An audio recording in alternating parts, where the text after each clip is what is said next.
बोलूँगा। दो चार चीज़ें जो हमेशा मैं हर जगह बोलता हूँ वो यही बोलूँगा कि ये एक धार्मिक प्रोग्राम है। तो सबसे इम्पोर्टेंट बात यह है कि वर्तमान में अपना जो समाज है और अपना जो क्षेत्र है, यहाँ पर नशे की प्रवृत्ति बहुत बढ़ रही है। हमें नशे से दूर रहना है और यही सफल जीवन की कुंजी है। यदि हम नशे के अंदर फंस गए तो आगे निकलना बहुत ही मुश्किल है। तो नशे से दूर रहना है। और दूसरी सबसे इम्पोर्टेंट बात है पढ़ाई। अपने जीवन में परिवर्तन लाने के लिए कोई एक चीज है जो अपने जीवन में परिवर्तन ला सकती है, वो है पढ़ाई, स्टडी। पढ़ाई के अलावा अपने जीवन के अंदर ऐसी कोई चीज नहीं है जो अपने जीवन के अंदर परिवर्तन ला सकती है। तो अपने बच्चों की पढ़ाई के ऊपर विशेष रूप से ध्यान दें। उनमें बेटा और बेटी का भी फर्क मत कीजिए।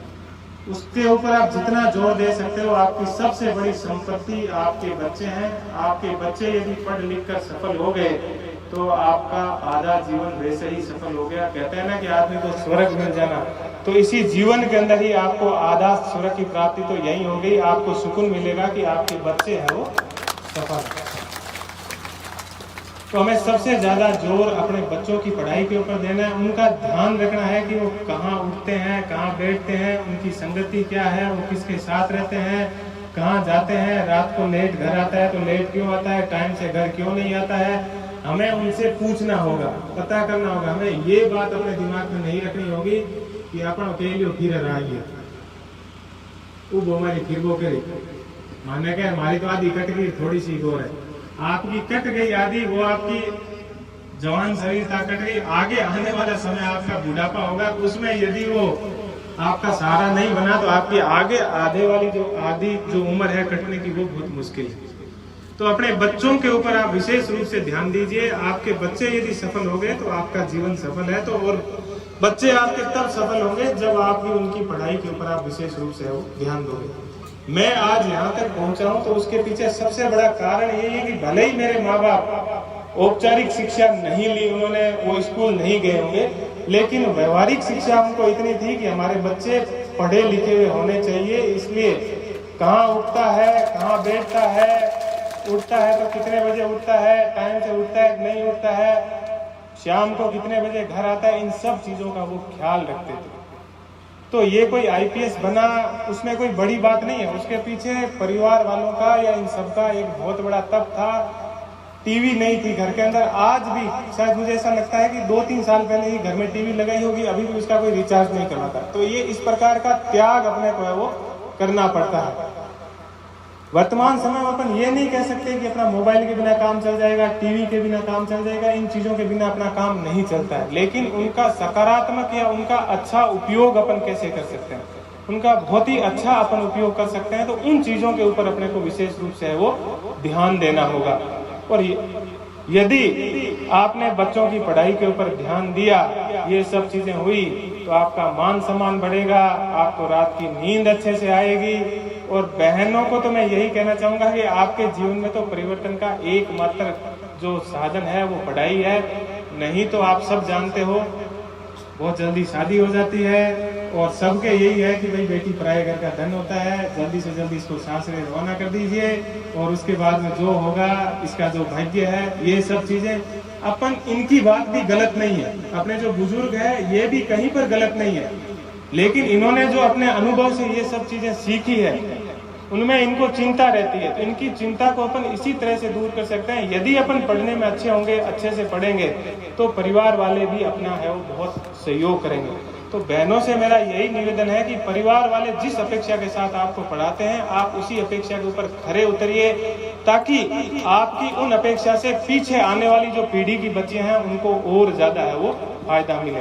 कई बार अपना एक आधा छोटा मोटा गलत स्टेप होता है, उससे पीछे वालों को बड़ा है वो नुकसान होता है। इसलिए मेरा यही कहना है कि खूब पढ़ाई कीजिए, खूब आगे बढ़िए जीवन के अंदर। और सब, ये मेरा ननिहाल पक्ष है एक तरह से, यहाँ पे जितने भी बैठे हैं मैं आपका ही खून हूँ और आपके ही वजह से मैं इस जगह पर पहुंचा हूँ। आपका ही आशीर्वाद है, आपकी ही दुआ है। और इसी जमीन के अंदर कई बार मैं बहुत ननिहाल रहा हूँ, बहुत इस जगह पर घूमा हूँ। आज इस जगह पर वापस आता हूँ तो बहुत ही खुशी होती है और बहुत ही अच्छा लगता है। क्योंकि ठीक है वो एक ऑफिस का काम जिसमें हो सकता है कि बहुत सी सुविधाएं मिलती हो बहुत कुछ, लेकिन इस जगह पर आकर जब पुराने दिन याद करते हैं तो उसकी खुशी है वो कुछ अलग ही होती है। तो बहुत ही ज़्यादा आज है वो खुशी मिल रही है और बहुत ही सौभाग्य है कि एक गृहस्थ जीवन में प्रवेश करने के बाद में इस तरह से या तो कहीं पर स्कूल जाने का मौका मिल रहा है या किसी सत्संग में आने का मौका मिल रहा है और मेरे रिश्तेदारों से मिलने का मौका मिल रहा है। तो मैं सोचता हूँ कि ईश्वर ने मुझे बहुत ही ज़्यादा भाग्यवान बनाया है और ईश्वर की बहुत ही ज़्यादा कृपा है वो हमेशा रही है कि इस तरह से आप सब लोगों का मान सम्मान आप जो लोग देते हो, मैं बहुत ही अपने आप को भाग्यशाली समझता हूँ और ईश्वर को बारंबार प्रणाम करता हूँ कि हे ईश्वर कभी और गलती ना करूं। ईश्वर मनुष्य है, गलती के पुतले हैं, खूब गलतियां करते रहते हैं, लेकिन कोशिश करते हैं कि हमेशा है उस सद्मार्ग पर चलें और खूब कोशिश करें कि आप लोगों का कितना सहयोग कर सकता हूं, जितना सहयोग कर सकता हूं, जितना अच्छा कर सकता हूं कोशिश करूं। और जीवन के अंदर कभी आपको लगे कि मैं सही रास्ते पर नहीं हूं तो आप सबको अधिकार है कि ये रास्ता गलत है और ये रास्ता सही है, आप इस रास्ते के ऊपर है वो चलिए। पुनः मैं आप सब लोगों का टाइम नहीं लूंगा, आप सुबह से यहाँ पर बैठे हो, पुनः आप सबका बहुत बहुत धन्यवाद और गुरुदेव आपको नमन प्रणाम। और मैं चाहता हूँ कि एक बार सब है जोर से गुरु जम्बेश्वर भगवान की जय बोलेंगे। बोले श्री गुरु जम्बेश्वर भगवान की जय। धन्यवाद। धन्यवाद प्रेम सिंह जी। अपनी औलाद को कामयाब देख करके सबसे बड़ी खुशी तो माता पिता को होती है, परिवार को होती है, फिर समाज को होती है और सबकी ये अपेक्षा रहती है कि हमारी समाज का एक व्यक्ति इतने उस पद पर पहुंचा है तो समाज को फायदा होगा, कुछ स्वार्थ होता है दुनिया में। तो देवी साहब से मेरा नियम रहेगा कि समाज का जो कोई काम हो कभी तो बेइज्जत खुशी खुशी से कर देना। कहीं जैसे कृष्ण जी थे महाराष्ट्र में, उनका बड़ा नाम हुआ, ऐसे ही इनकी ड्यूटी शायद गुजरात में है और गुजरात में हमारे समाज का जाना आना होता है, गाड़ियों को बांधने से, व्यापार के बांधने से, तो सेवा करेंगे, ये सभी की आस है। भगवान की जय।